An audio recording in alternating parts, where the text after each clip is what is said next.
Hey, this is Brian with Rock Ridge Bees. So this will be my first long form video this year. I'm usually putting out videos before whatever today is, April 4th or 5th, April 5th, I think. I usually do a lot of splits in early March and make some videos in February, but I've done a few shorts, but nothing kind of long form, yard update type of video. So, but lately I've been putting supers on since the middle of March, and since I didn't do splits in early March, of course I've had more swarming, which I usually do a lot of splits to mitigate that and to sell some nukes, but I just didn't do that this year because of time and whatever. But long story short, I got 13 through the winter, which was what I went into the winter with. I think 13 colonies. Of course, every year I kind of say, if y'all watch these videos, I kind of say that I want to go down in colonies. What I have in my yard is usually too much. Like, I'd like to keep around 10 colonies. And now I think I've got 20 again by early April. So I've gone up from 13. I sold some nukes out of some of these colonies up here. But from swarm catching, I think I made a couple of splits, but mostly from swarm catching, I'm back up to like 20, I think, and including the pro nukes and the smaller colonies. Back up to 20. There's 2 colonies in this, and there's 2 colonies in that down there. That's plenty, man. I'd rather not have this many, but it is what it is. So swarm season is good if your bees are healthy and they're swarming. You just got to catch them and get them back. But I just did not have the time to do all the early March splits that I usually do. So anyway, middle or early April now. I've usually got one honey super on by this point just to give them some space. Not that that really does much for mitigating swarming. I really don't think it does hardly anything. If they're healthy and they're going to swarm, that's just what they're going to do. But I'm putting a second honey super on this colony because I saw there was just kind of a lot of bees hanging out front. So I put a second honey super on it today, and I'm going 8 frame in my 10 frame boxes this year, in my 10 frame honey supers this year, and I'm using this spacer from Thorn Manufacturing. I think he's up in like Wisconsin or Michigan, somewhere up there. I can't remember the exact state, somewhere up north. But I don't know, I got this nice metal spacer from him at Nabi conference, or the expo. And so running 8 frames in my 10 frame boxes.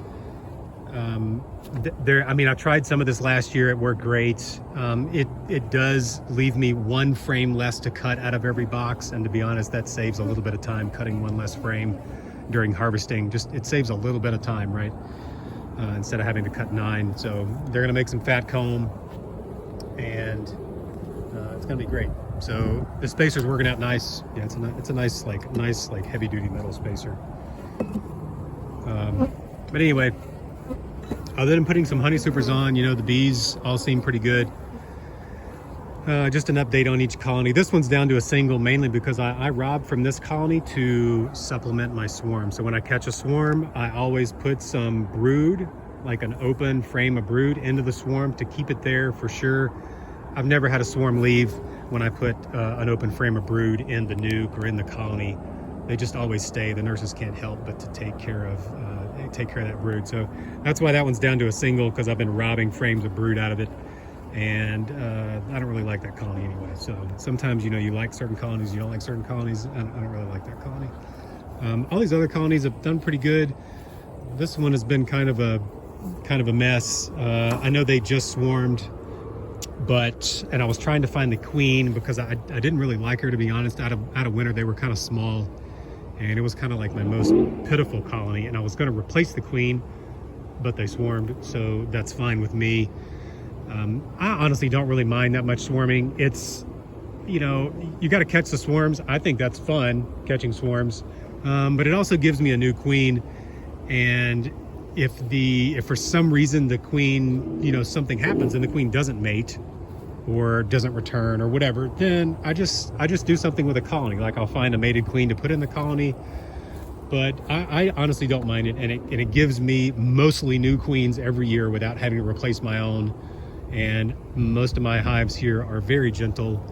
I mean, I'm out here in short, don't be keeping short sleeves and don't be keeping black, right? I'm out here in a black short sleeve shirt, so they don't really mind that. Yeah, everything else here is pretty good. These are some small, or say small, but they're too big for a pro nuke, so I put them in a single. A swarm that I caught about 3 days ago. Yeah, this week I've caught 5. I've got 5 swarms, so but I think one of the 5 I tried to put it in a box, but it ended up going back home. I think it went back home to this colony over here.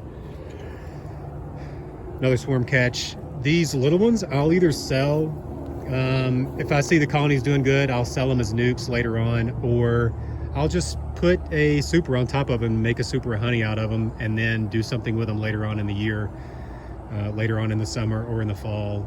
There's always people in the summer and fall wanting a colony, and sometimes I'll just sell a 10 frame just like this.